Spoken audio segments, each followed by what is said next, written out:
présidente. Ma question s'adresse à Madame la ministre du Travail.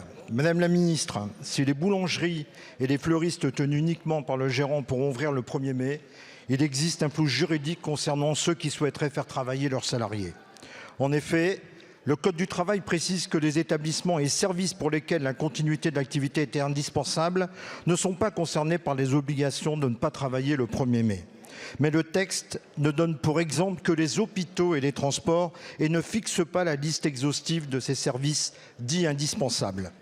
Pendant longtemps, ceux qui bénéficiaient déjà de la dérogation au repos dominical étaient considérés comme pouvant entrer dans cette liste. Mais une décision de la Cour de cassation de 2006 a remis en cause cette hypothèse. Résultat, nos boulangers, nos fleuristes qui exercent une activité ô combien utile n'ont pas le droit techniquement de faire travailler leurs salariés le 1er mai.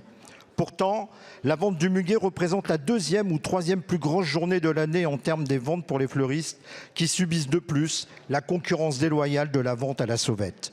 Cette journée représente un chiffre d'affaires de 19,4 millions d'euros pour l'ensemble du secteur.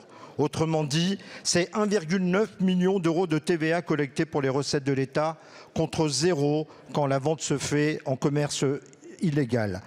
Alors, j'ai bien entendu, Madame la Ministre, que vous souteniez la proposition de loi des sénateurs centristes ainsi que certaines initiatives des députés pour changer la législation en la matière, mais celle-ci ne s'appliquera qu'en mai 2026 au plus tôt. Alors, à la veille du 1er mai 2025, ces commerçants veulent savoir s'ils peuvent ouvrir sans craindre une amende afin de réaliser un chiffre d'affaires dont ils ont besoin, sachant toutes les difficultés dont ils doivent faire face depuis la Covid. Madame la Ministre, comme des millions de Français, j'en appelle au bon sens.